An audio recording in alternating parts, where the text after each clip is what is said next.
Elizabethan Theatre in 13 minutes.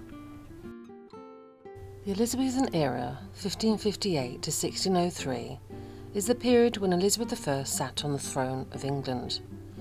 The age saw a boom in the arts in general, but it was the performance arts that perhaps made the most lasting contribution to English and even world culture.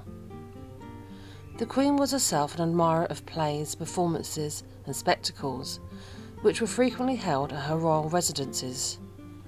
Elizabeth carefully managed her image as the Virgin Queen, who had sacrificed her personal life to better concentrate on the good of her people. Theatre was, therefore, just one of the media she used to project her own glory and that of her family, the Tudors. The Queen actively sponsored artists and playwrights. The origins. At the beginning of the 16th century, many plays were based upon religious themes. These were called morality plays and showed good and bad conduct. Others, called miracle plays, showed scenes from the Bible. Plays date back to the ancient Greeks of the 6th century BC. There were also masques, a type of mime where masked performers sang, danced, and recited poetry wearing extravagant costumes and stood before painted scenery. Finally, towns across England had long-funded public shows which involved musicians, acrobats and jesters, and these continued even as theatre became popular. The main exception to these were the plays put on by wandering groups of actors known as strolling players. The plays put on by these groups were often far from religious, and the authorities tried to ban them. The themes of plays changed during Elizabeth's reign due mainly to the English Reformation, and English playwrights began to write comedies and tragedies. By the end of her reign, playwrights such as Marlowe, Johnson and Shakespeare were writing the plays for which they are now famous. The move away from religious topics had led writers to explore other themes, and their imaginations knew no bounds. Historical topics were especially popular with the new playwrights, in a period when a sense of English nationalism was developing as never before. The actors. The reputation of the early Elizabethan actors was not good. Many were viewed as rogues and vagabonds. Actors were not trusted. Travelling Elizabethan actors were considered such a threat that the regulations were imposed and licences were granted to the aristocracy for the maintenance of troupes of players. Actors would be asked for these credentials. They were treated with suspicion. Indeed, they made perfect spies. The standing of Elizabethan actors improved when the purpose-built theatres were introduced. A play could attract as many as 3,000 people to the theatre, and the Elizabethan actors were the equivalent of today's superstars. Many of the major Elizabethan actors became stakeholders in the theatres and became wealthy men. They mixed with the nobility and played before royalty. Some of the famous actors of the time were Edward Allen, Richard Burbidge, John Hemminge, William Rowley, Robert Armin, Henry Condell, William Kemp, William Shakespeare, Christopher Beeston, Nathan Field, John Lowin and Joseph Taylor. The company of men. All actors were of course men, who played the female parts too. The Elizabethan period saw these public performers become a perpetual body of entertainers. The first professional troupe of actors was sponsored by the Queen, nobles and anyone else who had the money for such entertainments, such as Lord Robert Dudley. They were called Leicester's men, and they gained their licence in 1574 and toured the country's stately homes. From 1574, all troupes had to be licensed. The Playhouses. As the watching of plays became more popular, theatres were built instead of using the courtyards of inns.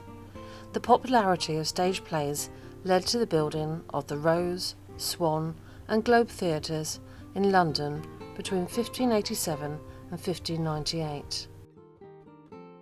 The Globe Theatre opened for business in 1599 and was owned by Burbidge's sons and some members of the professional acting company known as Chamberlain's Men. One of these investors was William Shakespeare, and he and other actors and playwrights shared half of the profits from the theatre, while the other half went to pay secondary actors, musicians, costumes and maintenance costs. Crucially, the establishment of theatres meant that previously travelling actors could now form a more solid financial base, which allowed them to produce more plays and give them a much higher production value. Theatre companies could boast 12 or more permanent main actors and a number of bit part players, boys and apprentices. Also on the staff were musicians, writers, artists and copyists. The Globe Theatre was made of wood, more or less circular in form and open to the skies in the centre. Rising to a height of 40 foot and measuring 80 foot across, inside were 3 tiers of seating, providing a capacity of around 2,000. The theatre got its name from the globe on its roof, which carried the legend in Latin of Shakespeare's famous line, "All the world's a stage." The Globe's stage was rectangular, measuring some 12 metres in length, and was protected by a thatched roof. Around 12 actors could perform on the stage at any one time.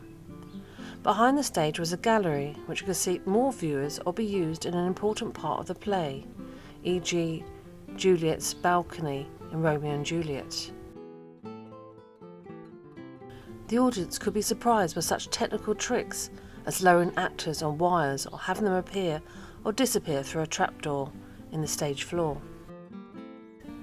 The only thing that stopped the plays was the plague, and the theatres were dark from June 1592 to April 1594.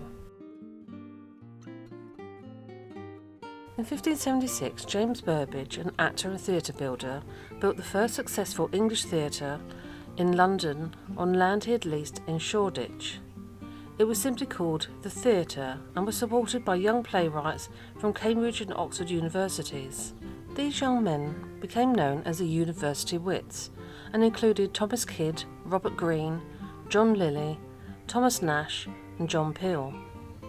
The play, The Spanish Tragedy, written by Kidd, was the template for the gory tragedy of blood plays that became wildly popular. Another theatre called The Curtain had to be built to accommodate the overflow audiences. The technical name for these overflow theatres was an easer. The Puritan reaction against the stage was such that the players had to set up theatres outside the London city limits on the south side of the Thames, but attended plays remained popular amongst non-Puritans. The most famous of these theatres, which became the Lord Chamberlain's men's home, was the Globe Theatre. The main features of an Elizabethan theatre. The theatre was open and plays had to be performed in daylight. A flag would flow from the top of the theatre to show a play was going to be performed.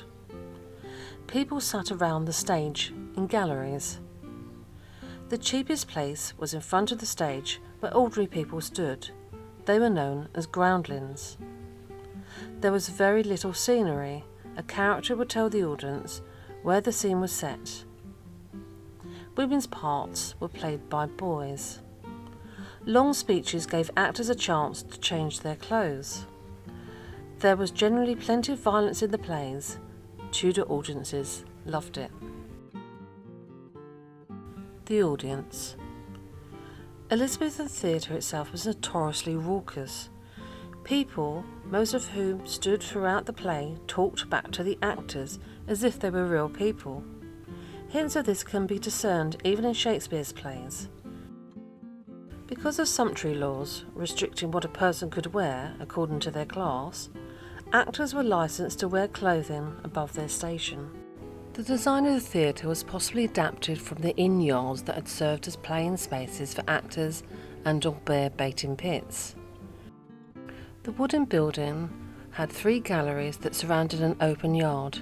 In Shakespeare's Henry V, the chorus speech describes the theatre as "this wooden O."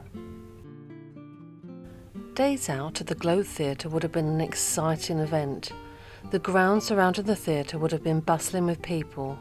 There would have been stalls selling merchandise and refreshments, creating a market day atmosphere.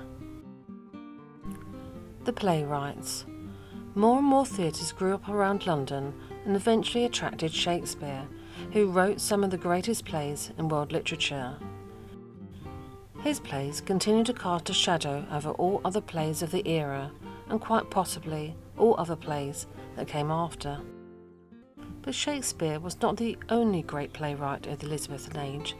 There was Christopher Marlowe. Many scholars believe that Marlowe might have rivaled Shakespeare had he not been murdered when he was 29 years old in a fight over a tavern bill in 1593. He was the first to change the conventions of the early Elizabethan plays with his tales of overreachers like the title character of Tamburlaine the Great, Dr. Faustus, and Barabbas in The Jew of Malta, men whose will to power provided the engines for the plays. Marlowe used blank or unrhymed verse in a new dynamic way that changed the very psychology of drama. In the meantime, Pill and Lilly were writing light comedies and fantasies such as Endymion. These plays were performed at court, which are not only patrons but protected the companies from the wrath of the Puritans, who found theatre sinful. One of the companies who performed at the court, the Lord Chamberlain's Ben, had Shakespeare as a member. Patriotism. Historians believe that the flowering of Elizabethan drama was due in part to the burst of patriotic confidence and national identity that erupted after England's victory over the Spanish Armada in 1588. This was a fleet of ships assembled by Philip II of Spain to conquer England. The conquest failed. It might not be a coincidence that Shakespeare began to contribute in earnest to Elizabethan drama around 1588 when he was 24, though he arrived in London from his home in Stratford-upon-Avon around 1585 to seek work as an actor. By 1600, 3 years before Elizabeth died, the robustness of Elizabethan drama began to fade. After Shakespeare's retirement in 1612 and his death in 1616, Elizabethan drama was no more.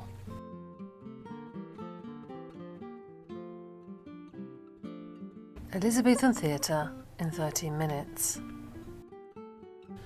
Please subscribe, like or click on the bell to be notified of other upcoming videos. Thank you for watching. See you soon.